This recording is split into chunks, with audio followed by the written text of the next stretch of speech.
So without further ado, via Skype, we have Mr. Steve Smith. Steve, how are you doing? I'm good, Val. Nice Good. to be here. Thanks for Good. A pleasure and an honor show. to have you. Thank you so much for your time. Let's go ahead and get started with, I want to get the word out on the new album, the Vital Information album. And this is a project, actually, 2018 now is your 35th anniversary of Vital Information. Is that correct?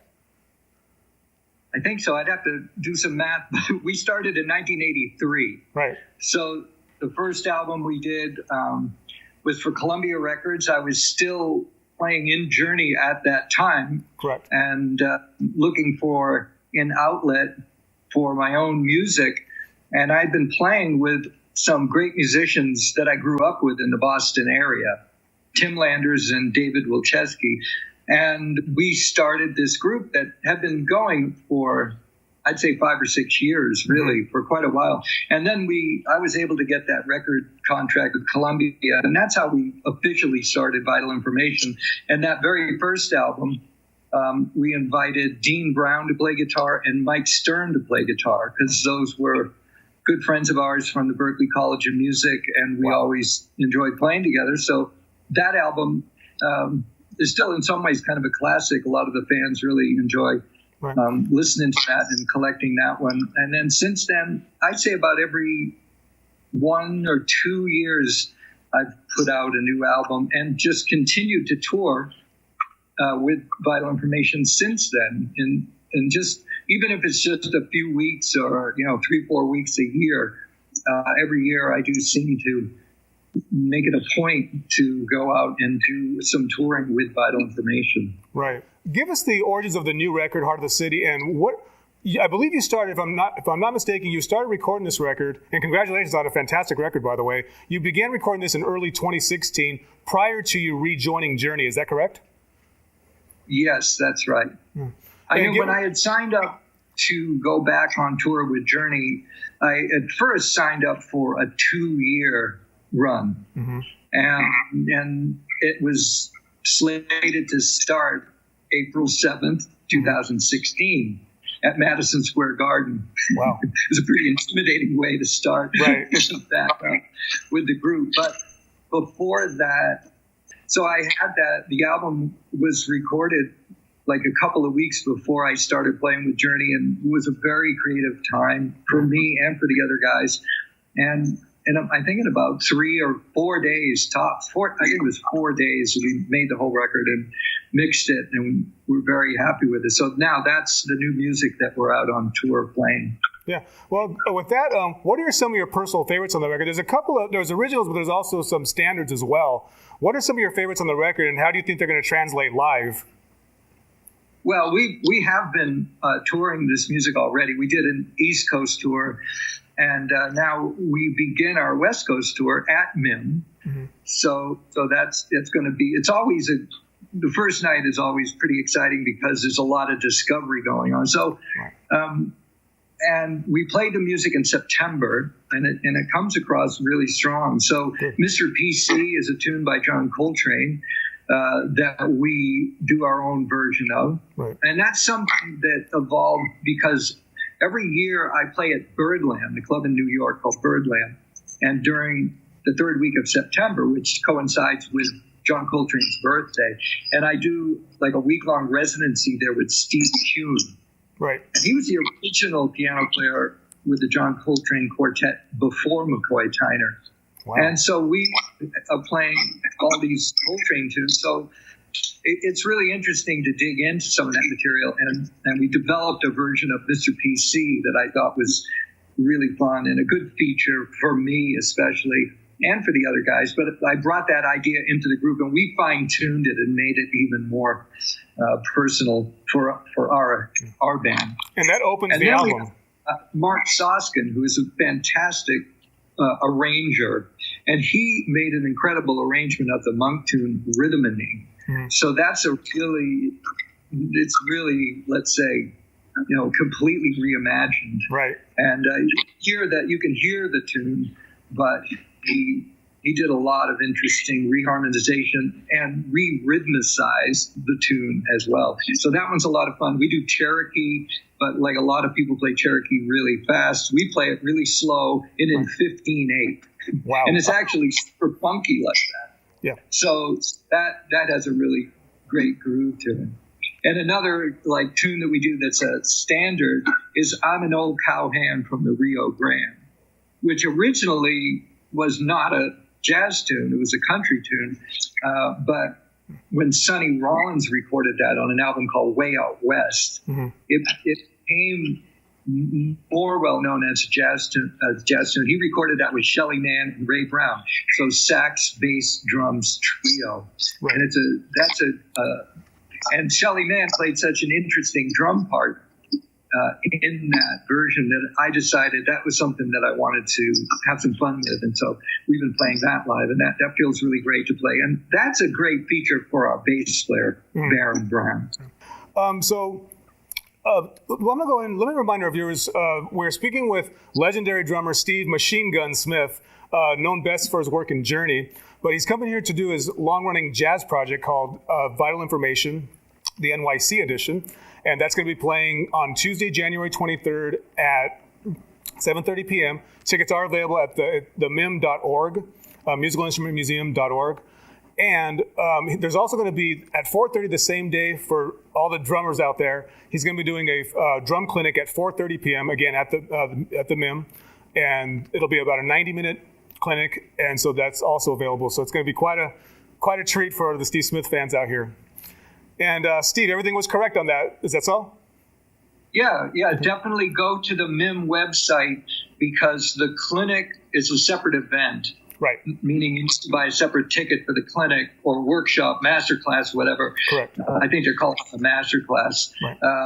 And that's a separate event from the concert. But I've done a couple of those at MIM before, and they always work out really well. And Good. so mainly if people bring a notepad, some paper so they can take notes, you could bring sticks and a pad if you want.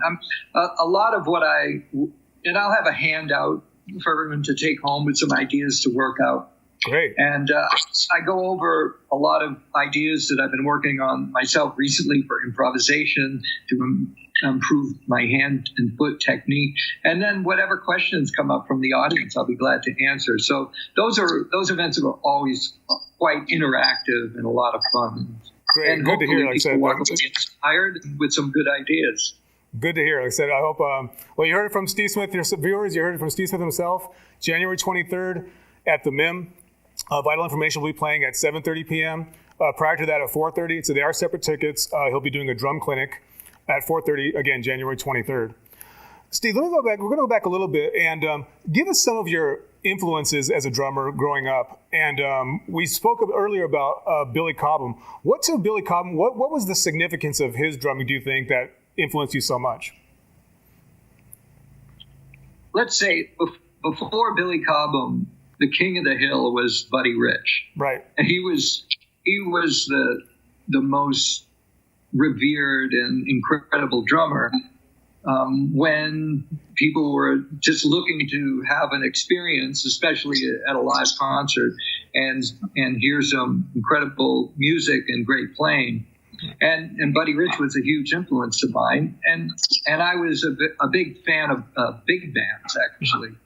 And then as jazz drumming developed in the late '60s, and through the work of Elvin Jones and Tony Williams and then Jack DeJohnette, I started to listen to that kind of music. But there was a significant change that happened when John McLaughlin started the Mahavishnu Orchestra, and then had Cobham as the drummer in the Mahavishnu Orchestra. And Billy's drumming really evolved quickly.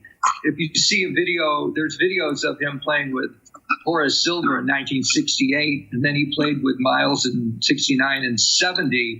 He started to change his style from a more Tony Williams influenced style on a small jazz drum set to then he was playing in a group called Dreams with Mike Brecker and Randy Brecker and Will Lee and John Abercrombie, a lot of the guys that were in his first solo band. And his drumming started to really become more of this like powerhouse, what we call now jazz rock fusion drumming. But then I didn't see it as anything different than jazz, but it was modern jazz. He was playing a modern jazz way. But when he went through his 3 years with Mahavishnu Orchestra, his playing really developed into this completely new kind of concept, this very powerhouse rock fusion drumming, using a huge kit with two bass drums, even though two bass drums have been around with Louis Bellson. Say Billy used them, and he had all, 3 floor toms, 4 rack toms, and gong drums, and all of this. It was an incredible spectacle to see, and to be in 1974. I saw him, and to be in the room with him and hear his group. It really was a mind-altering and life-changing event, because that was a direction that I wanted to go in. And so I was about 19 at that time, and just out of high school and in my second year of the Berklee College of Music. So that had a big influence on me. So my drumming style went from, let's say, a little bit more of a big band jazz style to wanting to incorporate this jazz fusion concept into my playing. And then, of course, about a year later, I saw Tony Williams' New Lifetime with Alan Holdsworth. Wow. And at that time, Tony had really changed his approach and gotten that big yellow Gretsch drum set that he was playing. So that was what was going on at that time. And shortly after that, I ended up auditioning for Jean-Luc Ponty in 1976 and got that gig.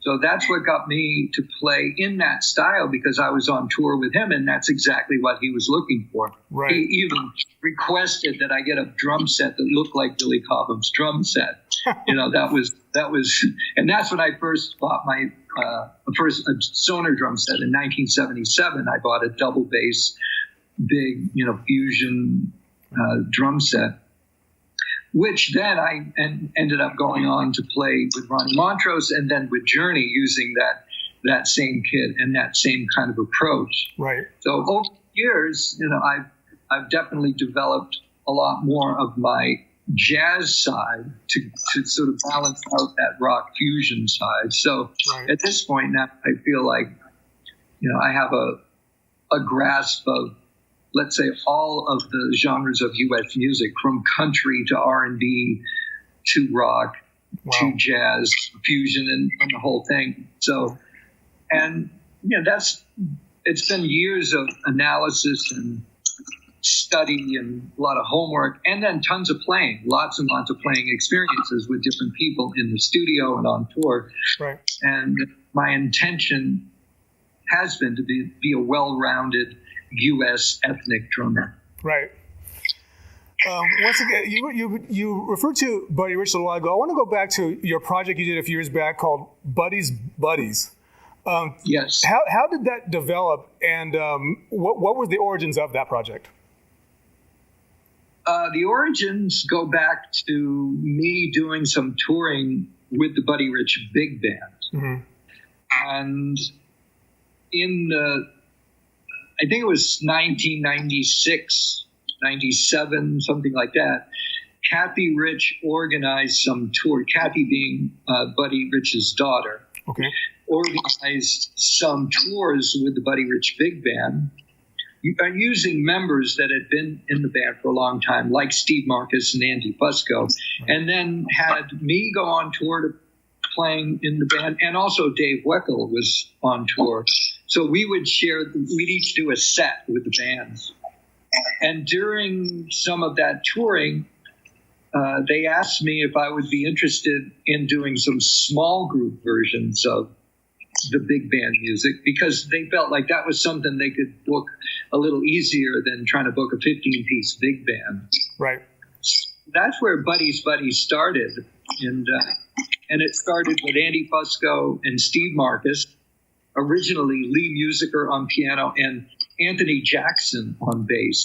And we made an album for Tone Center Albums and Tone Center Records. And then I ended up having my booking agent, Janet Williamson, book some tours with that group. So at that point, we started to become a touring entity, and we got Baron Brown on bass because Anthony was busy.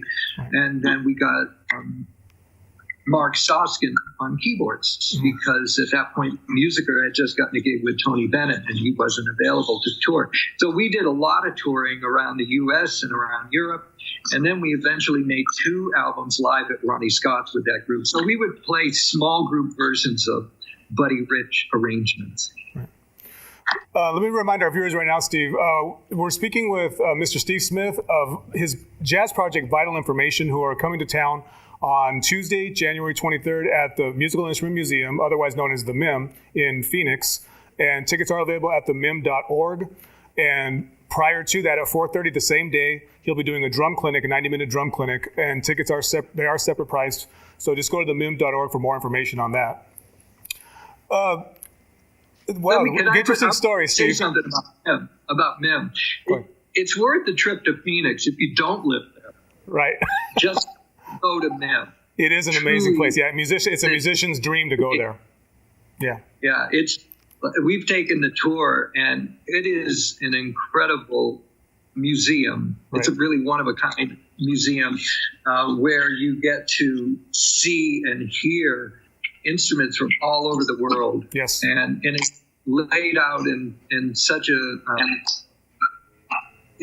way that makes a lot of sense. It's really easy to get around. You wear headphones, and as you walk up to an exhibit, the exhibit really comes to life, and you get to hear the instruments. You get to hear some backstory of all these instruments. So it's an incredible experience and well worth going to the museum, and even coming to Phoenix if you don't live there to see the museum, and then come to one of our gigs. So with Vital Information, we don't get to play all over the U.S. Like with Journey, when we tour, we play all over the place.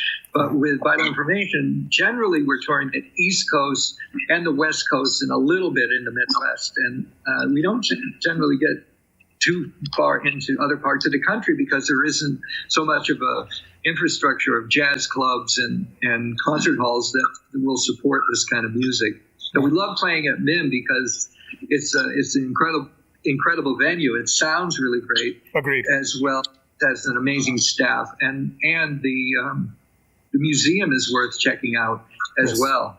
And it's going to be a lot of fun, and we're going to get to play some great music for some very appreciative audiences.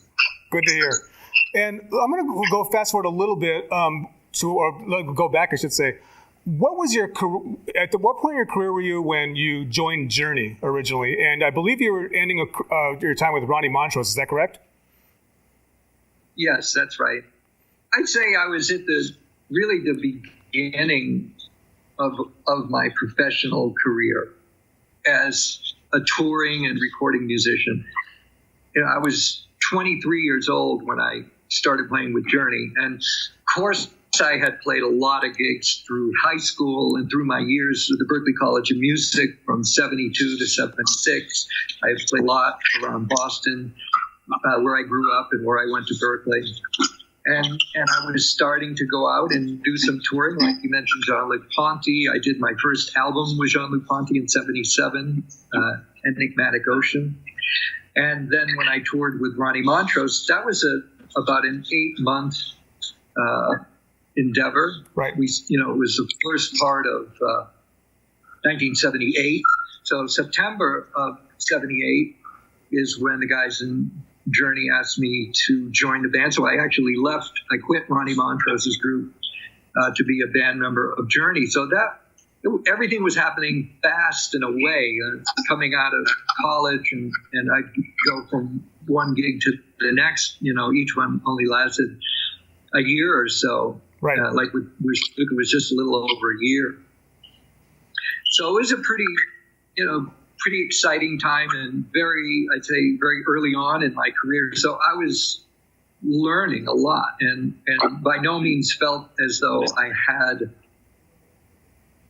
a good background, right. But I was just starting to develop my musicianship Sure. and actually develop what I would later identify as developing my artistry, because everything that led up to that, my focus was on being a good musician, doing right. a great job, and so making sure the band leader was happy. Of course. But I started playing in Journey, there was more to the gig than just playing drums. They wanted a partner with songwriting, with album production, and so I had to really dig in and come up with ideas and offer different concepts and work as a team to create music, to record the albums, to come up with a show, and then to go out on tour and consistently perform night after night. So that was a real game changer for me. It was like getting a PhD in the music business. Right. Plus, I was learning about the business through spending time with Herbie Herbert, who was the band's manager at the time. So it was an interesting time, though, by no means the end of my career. In a way, I see it as just the very beginnings right. of what has been a pretty long, 40-plus year career, but it was a great way to start. Steve, if you can, name 3 songs with Journey that you've, either in recent years or in the past, rarely played that you would like to play again, or songs you've never played. Can you name 3 songs that you can think off the top of your head what you would love to play again? Yeah, Loving You Is Easy. Now, that was a tune off of Evolution. Mm-hmm. It's got a real nice, I'm pretty sure it was on Evolution, but it's a really nice groove, kind of has a nice funk groove to it.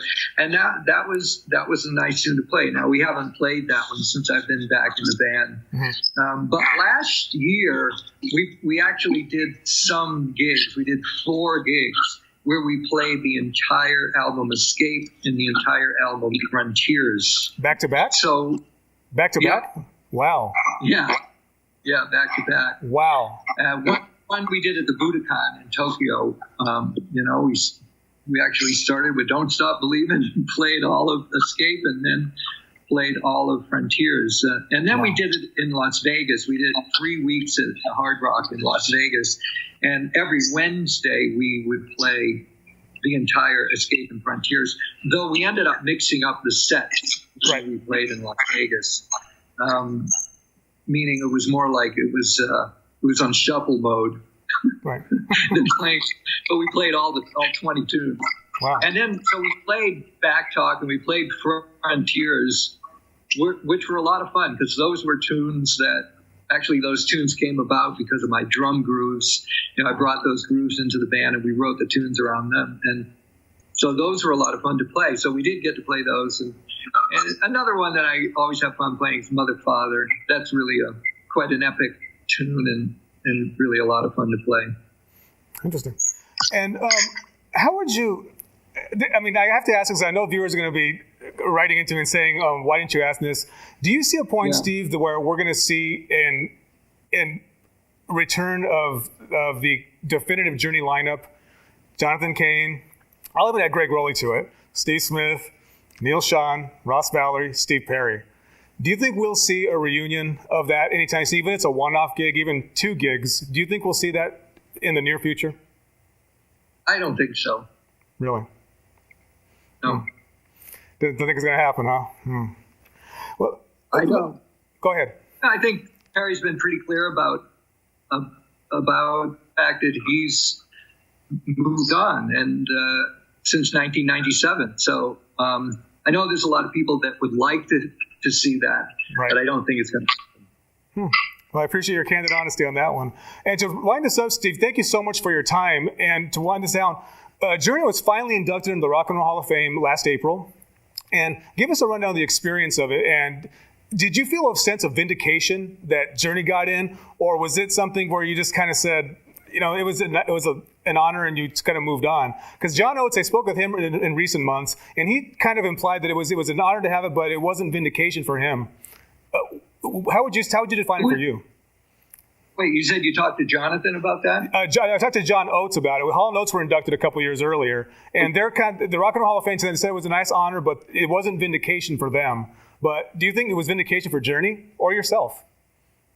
No, I would never think of that word or that concept when it came to being inducted into the Rock and Roll Hall of Fame.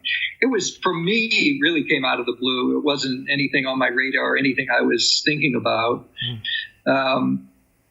Even though I play rock, it's not really how I identify myself as a rock musician. So it wasn't something that I wasn't even thinking about it. So when I did hear that we had the opportunity to be voted for, that before we got in the Rock and Roll Hall of Fame, first of all, we were nominated to be voted for. So that was interesting and exciting, and it coincided in a way with me coming back into Journey. So that made it a little more exciting and interesting to have signed up in 2016 to be part of